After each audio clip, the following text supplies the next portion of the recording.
지난주 메시지를 좀 정리해 보도록 하겠습니다. 이스라엘이 압제를 했어요. 이스라엘이 압제를 당했어요. 블레셋 압제를 당했는데 정치적으로 또 군사적으로 나라적으로 독립하고 싶고 자신의 왕권을 세우고자 블레셋 수비대를 공격을 했어요. 먼저 선제 공격을 했습니다. 공격을 할 때 하나님께 묻지 않고 자신에게 주어진 군사 모집을 해서 그 군사로 말미암아 요나단에게 먼저 치라고 하고 자기는 뒤에서 공격하겠다, 이런 계획들을 세웠습니다. 이스라엘은 블레셋의 속국은 아니었지만 블레셋이 그 나라를 감시하고 통제하고 자신의 식민지화 시키기 위해서, 무력화 시키기 위해서 어떠한 권한도 주어지지 않았어요. 전쟁할 때 무기도 만들 수 없을 정도로 그렇게 계속 감시와 통제를 받고 있었습니다. 만약에 블레셋으로부터 자유롭고 싶다면 왕도 백성도 누구한테 순종을 해야 될까요? 하나님께 순종을 해야 됩니다. 그런데 사울은 인본주의로 이 문제를 해결하려고 했습니다. 자신에게 주어진 나라의 왕으로서 그 역할들을 감당하기 원했습니다. 인간의 의지와 노력으로 해결하려고 했습니다. 주어진 사람으로, 내게 있는 사람으로 해결하려고 했습니다. 우리도 마찬가지로 우리의 삶도 우리의 의지와 우리의 노력과 우리의 실력과 우리의 경험으로 문제를 풀어보려고 한 적이 너무나 많다는 것이죠. 결국 이스라엘은 블레셋 사람들에게 포위가 돼버리고 맙니다. 모두 벌벌 떨고 무섭고 도망쳐버리고 하나도 남지 않고 뿔뿔이 다 흩어져 버리는 그런 상황이 벌어지게 됩니다. 인간의 잘못된 선택과 결정을 따라 우리는 고난을 받을 때가 있습니다. 이것은 하나님이 주신 고난이 아닙니다. 내가 잘못된 결정을 하고 잘못된 선택을 하고 이것은 하면 안 되는데 하면 잘 될 것 같다, 그래서 선택을 해서 고난을 받게 됩니다. 이것은 하나님이 허락하신 고난이 아닙니다. 하나님은 우리들에게 고난을 주지 않습니다. 우리의 잘못된 선택에 따라 받게 되는 것, 그리고 하나님이 우리들에게 깨닫도록 고난 주시는 경우도 있습니다. 지금은 사울이 잘못 처신해서 받게 되는 그런 고난과 징계입니다. 분명히 하나님께 순종하면 축복이 있을 것이고 하나님께 불순종하면 저주, 불통을 받을 것이다, 이 말씀에 주셨기 때문입니다. 그래서 우리는 선 기도 후 순종을 하면 됩니다. 근데 우리는 선실행 후 기도합니다. 하나님 알아서 좀 해주십시오, 막아주십시오, 이렇게 하기도 합니다. 자, 오늘 메시지를 보면 오늘 메시지는 선제 공격으로 블레셋이 몰려왔어요. 사울이 했던 방법은 제사를 드리자.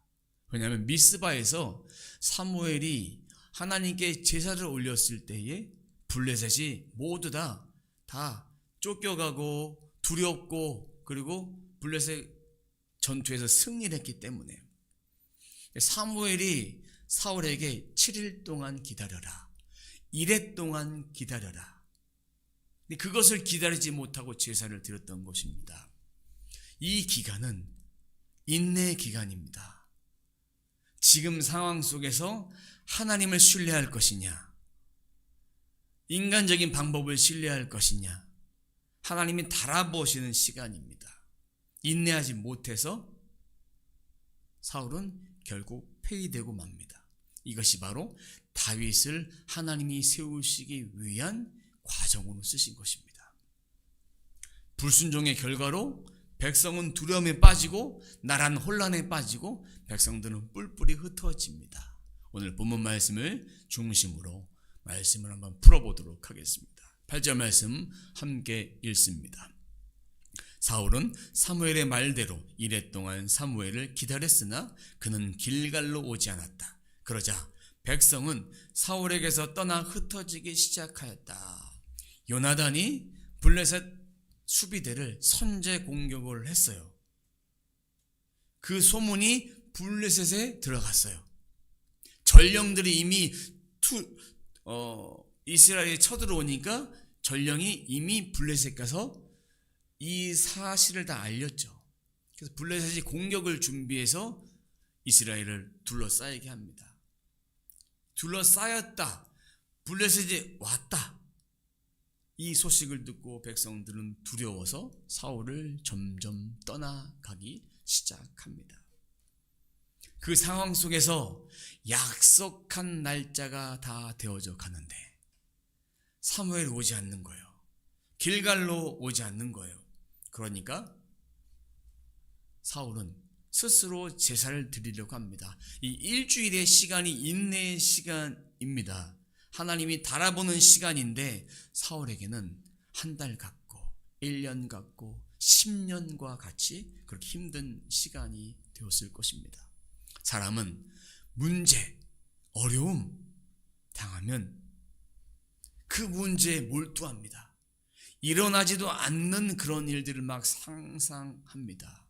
이런 경우가 있지 않을까? 저런 경우가 있지 않을까? 스스로 막 상상하다 보니까 두려움에 사로잡히고, 그런 마귀는 이런 상황을, 우리가 마음 빼앗기는 상황을 사로잡아서 더 불안하게 만들고 흔들도록 만들어서 하나님과 점점 멀어지도록, 그것이 마귀에게 틈을 주지 말아야 되는 이유입니다. 사울은 약속 날짜가 다 되어져 가는데 오지 않았다. 그러면 나라도 제사를 드려야겠다. 제사장은 제사를 드릴 수 있는 그런 하나님께 권한을 부여해 주셨는데 사울은 제사장이 아니었어요. 미스바에서 드렸던 그 제사를 생각하면서 이 제사 드리면 내가 전쟁에 승리할 수 있지 않을까? 미스바에서는 하나님께 회개했습니다. 내가 우상 숭배하지 않겠습니다라고 돌이켰고, 그로 말미암아 내가 말씀대로 살겠습니다. 주님 저희를 건져주세요. 이런 고백을 했던 것이죠. 회와 개를 다 했어요. 하나님께 고백하고 돌이키고 생각을 바꾸고 새로운 삶을 살고 이전 것을 정리하고 그런 회와 개를 했습니다. 우리는 회는 많이 하지만 개는 안 해요. 회, 개는 기도하고 마음을 돌이키고 고백하고 새로운 삶을 살아가고 생각을 새롭게 하고, 이 모든 전체 과정을 회개라고 합니다. 그래서 일주일 동안 기다렸는데 날이 저물 때 왔어요.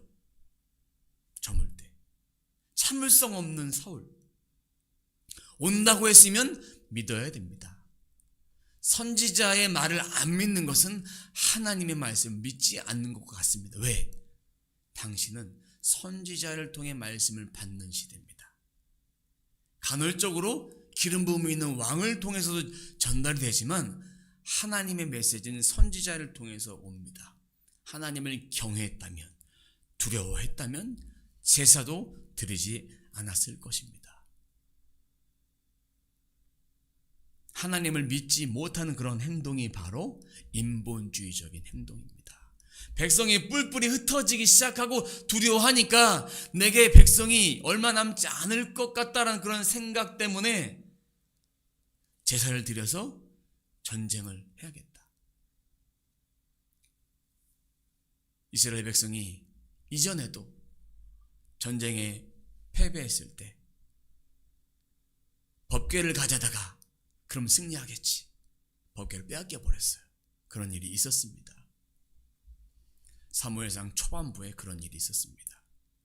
엘리의 가문들이 그때 다 죽습니다. 엘리도 죽고 엘리 두 아들도 죽는 일이 벌어졌던 것을 우리는 말씀을 통해서 이미 다 보았습니다. 하나님께 제사만 드렸다고 승리한다는 그런 생각은 어떤 생각이냐? 오늘 예배 드렸으니까, 오늘 기도했으니까, 오늘 말씀 읽었으니까, 이것과 똑같은 거예요. 하나님을 경외하지 않고 믿음 없는 예배, 믿음 없는 기도, 믿음 없는 말씀, 예수님을 깊이 사랑함으로 말씀을 보고 기도하고 예배하는 일, 그렇게 하나님을 경외한다면 사울처럼 그런 행동을 하지 않았을 것이고, 제사를 드렸으니까, 말씀을 읽었으니까 오늘 나를 지켜줄 거야. 그럼 그 말씀을 통해서 나에게 어떠한 말씀을 하실까? 내가 이 말씀을 어떻게 순종할까? 이 말씀이 나를 이끌어가기를 원합니다. 그런 사모함이 우리 가운데 먼저 있어야 합니다. 아무 의미 없는 종교 행위로 그것이 나를 지켜줄 것이라는 생각은 우리는 하지 말아야 됩니다. 자, 9절 말씀 함께 보도록 하겠습니다. 사울은 사람들을 시켜 번제물과 화목제물을 가지고 오라고 한 다음에 자신이 직접 번제를 올렸다. 여기서 이 두 가지 해석이 나올 수 있습니다. 한 가지 해석은 사울이 직접 집례를 했다. 오늘 본문에 그렇게 돼 있죠. 또 한 가지는 당시 제사장 아히멜렉을 시켜서 제사장이 직접 집례를 하게 했다. 근데 두 가지 다 사울이 주도했습니다. 사울이 했고 사울이 명령하에 집례된 것이니까 다 사울이 한 것과 같은 것입니다. 두 가지 어떤 경우를 써도 그것은 해서는 안 될 행동입니다. 왜냐하면 전쟁의 승패, 이 전쟁을 해야 되느냐 말아야 되느냐, 그런 전쟁은 선지자를 통해서만, 당시에 나라는 사울에 의해서 이끌어졌지만 경제적, 정치적 그런 것은 사울에 의해서 통치가 됐지만, 종교적인 것은 하나님께서 기름 부어 세우신 사무엘만 그 역할들을 감당할 수 있습니다. 그래서 사무엘이 드려야만 되는 그런 제사였습니다. 이 번제라는 의미는 올라가다라는 그런 의미가 있습니다. 번제는 제물을 태우는 거예요. 말 그대로 제물을 태워서 그 향기로 하나님이 올라갈 때 받으시고, 그때 하나님 앞에 제가 모든 것을 태워 올려드렸습니다. 완전한 헌신으로, 온전한 헌신으로 하나님께 올려드리겠습니다. 그리고 화목제는 하나님께 대한 감사와 교제를 상징하는 거예요. 번제와 화목제를 온전히 드리지 못했어요. 하나님께 드려야 될, 하나님께서 받으시는 그런 제사가 아니었기 때문에요. 근데 원문에 보면 번제와 화목제 앞에 각각 히브리어의 하라는 단어가 있습니다. 근데 영어에서 더라는 단어예요. 그럼 더라는 단어는 뭐냐면, 그러니까 그 번제, 그 화목제, 그 번제, 그 화목제는 누가 드려야 되느냐? 사무엘만이 드려야 하는 제사다. 사무엘만이 드릴 수가 있다는 얘기입니다. 허락을 받아야 되니까. 일반 제사와는 다르다. 인간이 죄를 져서 죄를 짓는, 하나님께 드리는 제사와 다르다.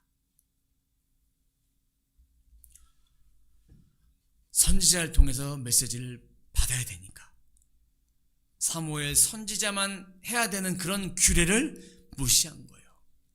알고도 지키지 않았기 때문에. 사무엘이 와서 그 제사를 드릴 거 알고도 지키지 않았기 때문에 사울은 죄를 범한 거예요. 제사가 다 끝나자마자 사무엘이 옵니다. 아무 일 없던 듯이 10절에 인사합니다. 10절 말씀 같이 봅니다. 사울이 막 번제를 올리고 나자 사무엘이 도착하였다. 사울이 나가 그를 맞으며 인사드리니 라는 그런 말은 개정기억 성경에 보면 무난하매 이렇게 되어 있어요. 히브리어로 바라크라고 합니다. 바라크, 무릎을 꿇다라는 얘기예요. 이것이 하나님께 사용되었을 때 인간에게 사용되었을 뜻이 달라요. 하나님께는 찬송하다, 송축하다, 경배하다 그런 뜻이 있습니다. 인간에게 사용될 때는 복을 빌다. 우리가 샬롬 평안이죠. 그리고 이 바라크라는 단어 쓰면 축복합니다. 내가 당신에게 복을 빕니다. 복의 근원 대신 하나님의 복을 빕니다. 라는 그런 뜻입니다. 이 바라크라는 단어를 써도 은혜가 될 줄로 믿습니다. 사무엘은 영으로 이미 그 행위를 알았어요. 하나님께 이미 말씀해 주셨어요. 모세도 마찬가지예요. 하나님 말씀을 받을 때 시내산에 올라갔을 때 그때도 말씀을 받는 중에 너의 백성들이, 내 백성이 우상 숭배하고 있다. 그래서 내려와서 하나님께 받은 그 말씀을 그냥 던져버립니다. 이 언약이 파기되었다. 언약을 지키는 것은 하나님 말씀에 따르는 것이고 그들은 우상을 숭배했기 때문에 언약이 깨져버립니다.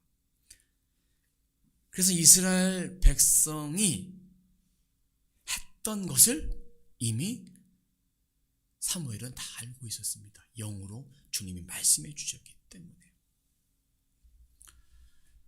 10절과 11절과 12절은 연결된 문장이에요. 왜냐하면 번제를 드리고 나서 인사를 하고 그리고 11절에 사무엘이 사울을 꾸짖고 12절에 사울이 변명을 하고 같이 읽어야 이해가 되는 그런 문장입니다. 원문 성경에 보면 원전 성경이죠. 처음 기록된 그 성경에는 성경의 절수가 없습니다. 후기 사본을 기록하는 사람들이 사본을 기록한 필사자들이 편리에 따라서 절수를 나눠놓은 거예요. 10절, 11절, 12절 이렇게 원문에는 없는 거예요. 사본에 기록하면서 이렇게 편리에 따라서 읽기 편안하고 요즘은 성경 가운데 절수가 없이 1장하고 쭉 이어지는 스토리로 풀어지는 그런 성경들도 있습니다. 통으로 볼 때는 이해가 잘 될 것입니다. 11절과 12절 말씀 중에서 11절 말씀 함께 읽어보도록 하겠습니다. 사무엘이 꾸짖었다. 임금님이 어찌하여 이런 일을 하셨습니까? 사울이 대답하였다. 백성은 나에게서 떠나 흩어지고 제사장께서는 약속한 날짜에 오시지도 않고 블레셋 사람은 mikmas에 모여들고 있었습니다. 사무엘이 먼저 꾸짖고 사울이 그 다음에 이야기한 거예요. 어떻게 이런 일을 할 수 있습니까? 라고 물었더니 사울이 11절 중반절부터 12절까지 자신의 변명을 하고 있습니다. 그러면 사울의 죄는 무엇일까요? 하나님께 드려야 될 죄사를 그가 스스로 드린 것입니다. 여기서 책망을 받았을 때 사울의 반응은 뭡니까? 자신의 죄, 잘못에 대한 회개가 있었습니까? 없었어요. 약속한 날짜에 제사장님, 그러니까 선지자님이 오지 않으셨습니다. 오늘이 그날이에요. 제사가 끝나고 왔어요. 해가 질 무렵에 왔어요. 기다리지 못했던 사울의 인내 없음을 보여줍니다. 그리고 블레셋 군대가 이미 오고 있는데 무엇이라도 제가 해야 되지 않겠습니까? 남 탓, 상황 탓을 합니다. 모여들고 있으니까. 12절 말씀 봅니다. 이러다가는 제가 주님께 은혜를 구하기도 전에 블레셋 사람이 길갈로 내려와서 칠 것 같은 생각이 들어서 할 수 없이 번제를 드렸습니다. 여기 12절 보면 제가 주님께 은혜를 구하기 전에 번제를 드리기 전에 번제를 드려서 하나님 말씀 무시한 채 번제를 드려서 블레셋 전쟁에 나가서 좀 내가 무엇인가를 좀 해야겠는데 이대로 있으면 안 될 것 같아서 했습니다. 혼자 상상한 거예요. 길갈로 내려와서 저희를 쳐버릴까. 이미 이 상황은 오늘 번제를 드리나 사무엘에 와서 드리나 이런 그 시간적으로 빨리 드리고 늦게 드리고라는 그런 문제가 아니라 하나님의 제사는 하나님의 제사장이 드려야 되는데 우선순위의 문제가 결여된 거예요. 빨리 드리면 뭔가 하나님 응답을 빨리 하실까? 제사 드릴 자가 아닌데 제사를 드려버린 거예요. 번제와 화목제가 온전히 올려드리지 않는 거예요. 온전한 헌신도 아니고 하나님께 온전한 교제로 드려졌던 제사가 아니라는 것입니다. 주님을 무시하는 행동입니다. 이것이 바로 말씀을 알고도 말씀을 행하지 않는 거예요. 쳐들어올까봐 하나님께 영과 진리로 예배 드려야 되는데 형식, 전통, 의무, 기복적, 지금 기복적 행동이에요. 제사만 드리면 되겠지. 예배 드렸으니까, 기도했으니까, 말씀 읽었으니까 내게 복이 오겠지. 하나님을 믿으니까 내게 복을 주시겠지. 영과 진리로 영이신 하나님 앞에 예배하는 것은 무엇을 했으니까가 아니라 그분 자체를 높이고 그분 때문에 내 인생에 참 구주가 되신 그분을 내가 경배하고 있으니까 그분을 높이는 그 자체가 아름다운 것이고 마땅한 일이에요. 하나님의 은혜를 사모함으로 예배를 드리는 거예요. 예수님을 생각하며 기도하는 것입니다. 하나님, 예수님을 떠올리면서 말씀을 보는 거예요. 하나님, 예수님의 마음은 지금 어떠실까? 그러면서 내 자신의 내면을 바라보는 거예요. 하나님 말씀에 다른 것을 희석하지 마십시오. 썩지 마세요. 하나님 말씀에 내 기준을 더해서 내 상식적 기준 더해서 이건 비상식적인데 믿지 못할 일인데 홍해를 어떻게 가를 수 있을까? 어떻게 하늘에서 기도한다고 비가 내릴까? 기도한다고 막힐까? 하나님은 지금도 이러한 일들을 행하십니다. 행하신 이유는 천지의 창조주가 하나님이다. 하나님께 구해서 기적을 창출하길 원하는 그런 마음으로 하나님은 그런 기적을 베풀어 주신 것이 아니라 하나님, 천지의 창조주이신 하나님, 나의 아버지 하나님, 그분을 모시는 거예요. 그분을 섬기는 것이 그분을 높여 올려드리는 거예요. 바라크! 그의 은혜가 있기를 바라는 그 마음이 담겨져 있으신 거예요. 기도의 응답은 우리를 사랑하신 하나님께서 내가 지금도 너와 함께한다, 그 말씀해 주시는 거예요. 내 생각을 섞지 말고 내 기준으로 말씀을 판단하지 말라는 거예요. 말씀과 함께 내게 주신 레마의 말씀이 겹친다. 그러면 말씀을 먼저 따라야 되는 거예요. 말씀을 읽어가십시오. 지속적으로 읽어 내려가다 보면 그 말씀이 이해가 되고 깨달아지고 그 말씀을 통해서 내게 주시는 그 말씀을 깨달을 수 있습니다. 깨닫게 됩니다. 지속적으로 읽을 때 하나님께서 그런 은혜를 더해 주신다.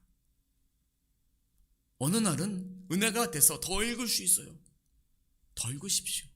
제가 하루에 4장씩 읽으면 1년에 1독할 수 있다고 했죠. 읽는데 오늘은 더 읽고 싶어요. 그렇다고 성경 읽는 시간을 알람 맞춰놓고 10분, 20분, 30분만 읽어야지 알람 딱 맞춰놓고 더 읽고 싶고 사모함이 생기면 그 알람 무시한 채 더 읽으십시오. 읽어도 돼요. 그런 과정이 하나님 풀어주시는 그런 은혜를 경험할 수 있는 그런 시간들입니다. 성령을 제한할 필요는 없습니다. 그런 다음에 이제 그렇게 말씀을 지속적으로 읽은 다음에 예수님 마음 품고 눈은 성경을 향해서 간 다음에 이제 이 성경을 입술은 방언으로 또 눈은 성경으로 초점 맞춰서 훈련을 좀 해보셨으면 좋겠습니다. 어떻게 방언을 읽을까요? 라고 질문하신 분들은 아직 읽으시면 안 돼요. 왜냐? 영으로 기도하고 마음으로 기도가 되는 분은 이 의미가 어떤 의미인지 알 것입니다. 우리가 방언으로 기도할 때 어떤 말을 해야 될지 생각하지 않습니다. 내 영이 기도하는 것이니까 내 영이 이것을 방언으로 읽혀지게 되는 거예요. 말씀을 1독, 2독, 3독 어느 정도 했을 때 이 말씀이 무슨 뜻인지 또 하나님의 전적인 말씀이 것을 알고 깨달을 때 마음의 기도, 영의 기도, 영의 기도, 마음의 기도, 마음으로 찬양하고 입술로 찬양하고 이런 것이 어느 정도 되어졌을 때 그때 그 말씀을 한 방언을 읽어보십시오. 눈은 성경을 향해서, 마음은 예수님을 향해서, 입술은 방언으로. 입을 열어서 기도할 때 이렇게 하게 됩니다. 그런 과정을 통해서 하나님 어떻게 하시느냐? 성경을 읽는 것 가운데 내 심령 가운데 내 것을 치유하시고 또 그 가운데 읽는 도중에 하나님께서 내게 책망하시고 깨닫게 하시고 회개하는 그런 그 말씀들, 음성들 들려주시면 잠시 멈추고 그것을 통해 기도하고 또 그렇게 읽고 그런데 읽을 때 처음부터 창세기, 예레미야, 이사야 이런 거 하지 마시고 짧은 구절 야고보서라든지 사복음서라든지 이렇게 짧은 성경 권수를 택해서 한번 읽어보십시오. 읽어보시면 하나님께서 그 영을 통해서 주시는 그 말씀을 깨닫게 하시고 알게 하시고 내 영 안에서 생수가 흘러나오는 것들을 경험하게 될 것입니다. 그렇다고 이렇게만 하라는 것이 아닙니다. 묵상도 하시고 정독도 하시고 속독도 하시고 방언을 읽어보시고 다양하게 성경을 보는 훈련들이 필요하다는 것입니다. 자, 그래서 우리가 절대로 하지 말아야 될 것이 있습니다. 뭐냐면 하나님 말씀엔 다른 것을 희석하지 않아야 된다. 인간적 기준은 평가하지 말아야 된다. 바로 사울이 그렇게 했던 거예요. 주님, 제가 주님 주신 생각 그 마음 따라 했습니다. 왜 잘 안 됐습니까? 라고 우리가 주님께 물은다면 그건 네 생각이지. 네 생각대로 했잖아. 우리에게 주시는 하나님의 말씀은 우리의 혼을 통과해서 우리의 생각으로 옵니다. 그러니까 거룩하지 못하면, 정결하지 못하고 깨끗하지 못하면 이 혼을 통해 걸러 나오는 것들이 내 감정이 섞여버리면 달라지는 거예요. 영에 주신 말씀은 하나인데 그 말씀은 혼으로 통과해서 올 때 희석되지 않아야 된다는 얘기입니다. 그러니까 말씀을 읽을 때 토달지 말고 그냥 있는 그대로 읽으라는 얘기예요. 지속적으로 읽으라는 얘기입니다. 그러다 보면 묵상의 깊은 단계로 나아갈 수도 있고 또 말씀을 통해서 내가 깨달아질 수도 있고 깨달아짐을 통해서 하나님이 주시는 하늘의 신령한 은혜의 복과 또 성경을 통해 내가 전에 깨닫지 못했던 그 은혜들을 누릴 수 있게 됩니다. 영에 주시는 그 말씀이 혼을 통해서 희석되지 않도록 성경을 읽으라는 얘기입니다. 성경을 또 방언을 읽으라는 얘기입니다.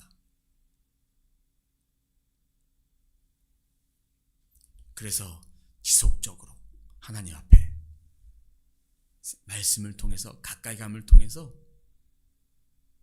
물으십시오. 하나님 내게 주신 음성을 주셨으면 물으십시오. 계속 물으십시오. 한 번, 두 번, 세 번, 다섯 번 물으시면서 성경을 읽어가면서 확실한 확증을 주시고, 이것이 성취되어서 확실한 응답으로 왔을 때 그때 입을 열어도 됩니다. 그때 입을 열어도 됩니다.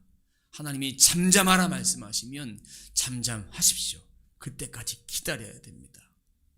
확실한 열매를 주시고 결과를 주실 때 그때 입으로 이야기해도 늦지 않습니다.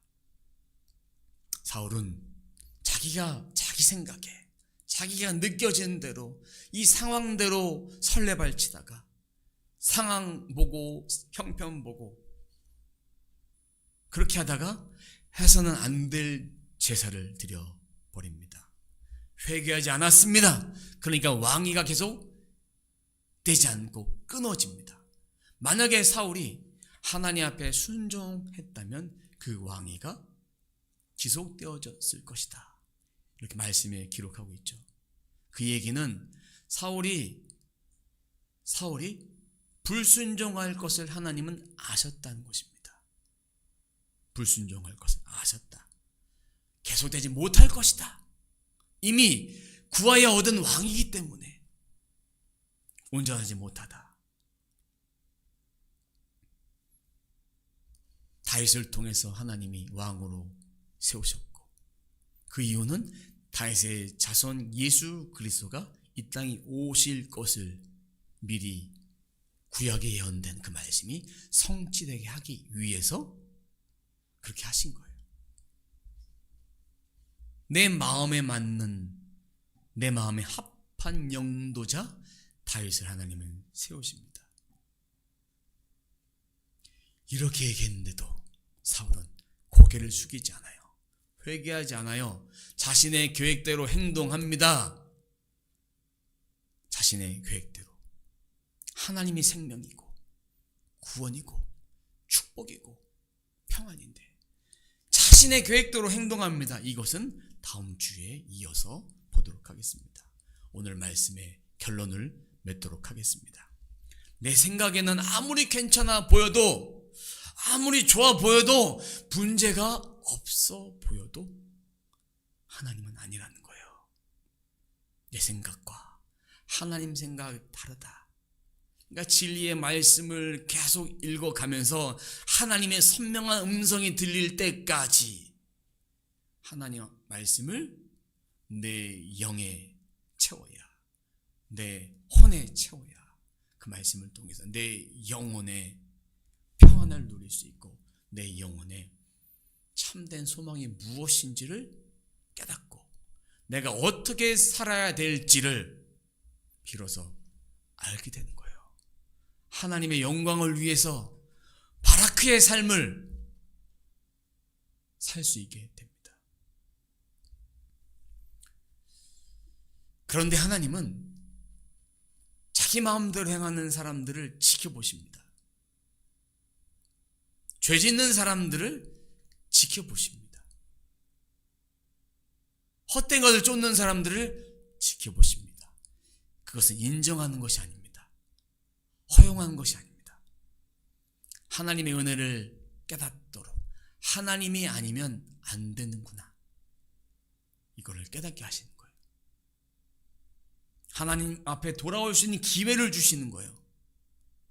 돌아와서 하나님 앞에 엎드려라. 하나님께 돌아오면 하나님 붙잡으면 형통할 것이고 하나님을 붙잡지 않으면 불통할 것이다. 하나님을 선택해라. 이제 우리는 하나님 말씀에만 순종해야 합니다. 오늘 말씀이 나에게 하시는 말씀으로 받으십시오. 오늘 말씀 나에게 하신 말씀이에요. 이 말씀을 받아 누릴 때 우리의 영에 풍성함이 있습니다. 뿐만 아니라 혼과 육에도 축복이 임할 것입니다. 혼적인 신앙생활, 마음 가는 대로 가는 신앙생활이 아니라 영적인 신앙생활을 해야 됩니다. 영의 강건함으로 하나님을 믿고 그 말씀대로 살아갈 때 혼도 육도 강건해질 수 있습니다. 그것이 우리를 향한 인생의 비밀이에요. 영이 강건할 때 혼도 육도 강건해질 수 있습니다. 혼 중심으로 영적인 것도 혼으로 생각하고 마음으로 생각하고 감정으로 생각하고 오감으로 생각하고 또 육신적인 것을 바라보면서 그것도 내 마음으로 판단하고 말씀이 아닌 내 마음으로 판단한다면 그런 삶은 하나님 보시기에 기뻐하지 않는 삶이다. 인생의 비밀을 깨달았다면 영을 통해서 주시는 혼과 육의 축복을 반드시 누려야 합니다. 하나님은 우리들에게 그것을 말씀해 주시고자 합니다. 사랑하는 성도 여러분, 우리 인생의 비밀을 잘 깨닫고 영의 비밀을 잘 깨닫고 누리는 우리 모두가 되시길 주님의 이름으로 축원합니다.